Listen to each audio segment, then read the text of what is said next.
Here's the thing that people don't know: fully extended work with the bicep.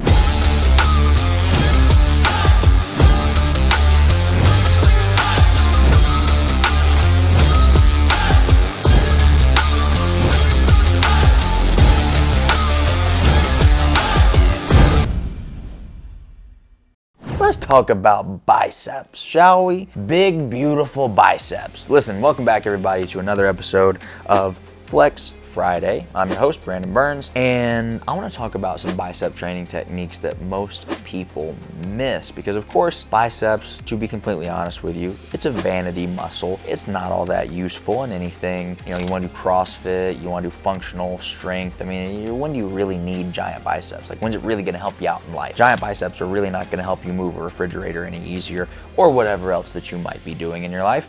But let's be honest, they look pretty nice, if I do say so myself, and so a lot of people want them. What a lot of people miss about building the bicep is that it is not just a muscle that responds to what we would call a concentric motion, right? On the way up, a curl, that's a concentric, right? The biceps are actually hypersensitive to eccentric, which means on the way down.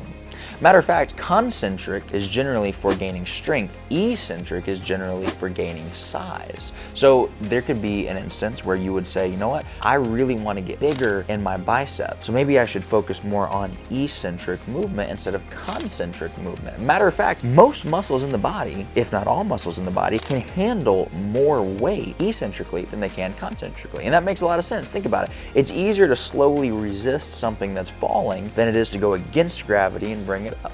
So for example, if I wanted bigger biceps, if I'm going to focus on size, maybe I would get a weight that's just beyond what I can truly curl at reps on my own, right? Maybe 5 pounds heavier. So if maybe I can do a set of 5 with a 40-pound dumbbell and then I max out, maybe I'll go get a 45-pound dumbbell and I'll shoot for a set of 10 or 12 or even 15, 16. But what I'm going to do is I'm going to give myself the assist on the way up and slowly lower it back down, right? Now we're getting into eccentrics.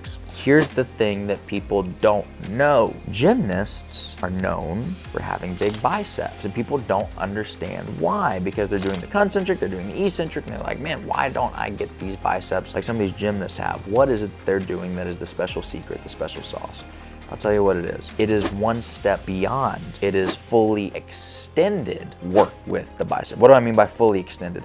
I mean straight arm strength, lock arm movement. So for example, you'll see a lot of guys in the gymnastics field do what we call Maltese presses, which is you lay on your back, you grab dumbbells, you keep your arms straight, hold the dumbbells by your hips, and then you press them almost like a chest fly, but with your arms completely straight and with your hands by your hips instead of out to the side. So same movement, but you're going up this way. So it's like you're pushing forward a little bit, right? And what that does is it puts a lot of stress on the bicep, but it stresses the bicep while it is in full extension.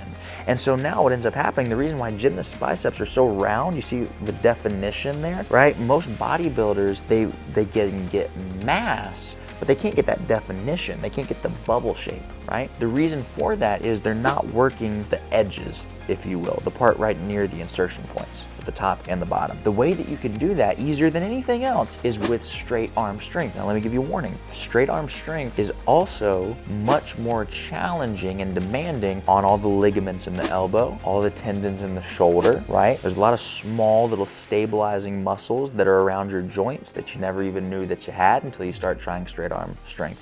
So if you're gonna give these things a shot, I would encourage you to start very, very, very light. I'm talking 5, 10 pounds type of light. I don't care how big of a dude you are, start light so that you can avoid injury. You don't want to mess up your elbows, you don't want to mess up your shoulders, you don't want to mess up your wrists, but you do want to build this thing nice and big, right? But you got to start small in order to do that, and then just work your way up gradually, right? You can honestly do a weekly progression on something like that. You can do this week you're doing 5s, next week is 10s, next week is 15s, maybe the next week is still 15s, the next week is 20, next week is 20, next week is 25, next week, right? You just slowly build your way up. But I'm telling you, the straight arm strength is the difference maker that gymnasts have been using for so long. We use it for skill specific strength. It's not even a outcome outcome that we want or that we're training for to get biceps that look like that. We're training it that way so that we can have strength that is exactly like what we would do on the still rings, right? You think about an iron cross,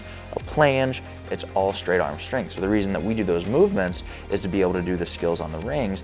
But for anybody who's just into fitness in general, that straight arm stuff is gonna help you get the look and the aesthetic, either of you could almost call it classic bodybuilding physique. A lot of the guys back in the day had that look. Now it's less common because everybody's juiced up, but that's neither here nor there. Or you could call it the gymnast, calisthenic, like that kind of aesthetic, right? But I digress. If that is the look that you're going for, straight arm strength is the way to do it. Do it slowly, but surely it will give you some big, beautiful biceps. I hope that this was mildly entertaining and mildly informative for you. Let me know how your next eccentric workout goes or how your next straight arm strength workout goes.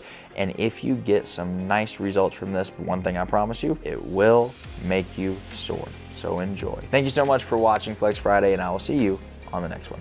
Peace.